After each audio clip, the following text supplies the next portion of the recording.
Here, President Trump's name now on the Kennedy Center. This was the moment the tarp came down just a couple of hours ago. Take a look.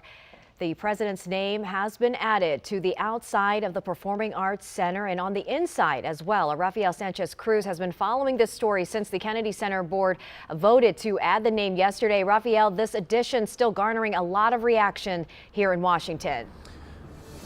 Yeah, Annie, people have been stopping by telling me they needed to see it with their own eyes to believe it. That tarp came down around 2 p.m. You can read it right behind me.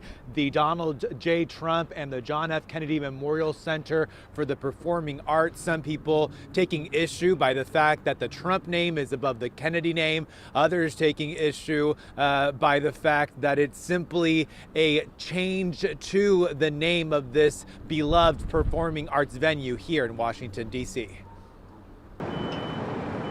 This blue tarp draped in front of the Kennedy Center took many by surprise, like Madeline Burton. I didn't think it was going to happen so soon. Less than 24 hours after the White House announced that the Kennedy Center board had voted to rename the venue, crews were already adding President Donald J. Trump's name. I was honored by it. You know, we're saving the building. We saved the building. The building was in such bad shape, both physically, financially, and every other way, and now it's very solid, very strong. Legal experts say the renaming without congressional approval is illegal. This is not legal. Congress named that building and that center after President Kennedy. It would take an act of Congress to change it. Some calling it an insult to the memory of President John F. Kennedy. This is obviously a memorial for a man who was a president that had curiosity and humanity and courage to stand up for what was right in a time when it was very divisive in this country, and his legacy is being defaced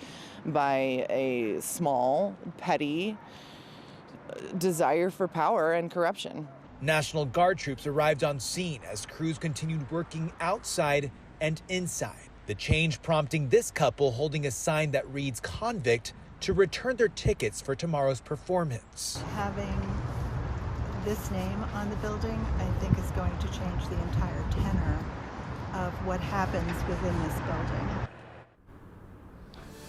Yeah, and a spokesperson for the center tells me that the change reflects the unequivocal bipartisan support for America's Culture Center for generations to come. Annie, I could tell you that it's also become an opportunity for a photo op, especially in those wanting to protest this change.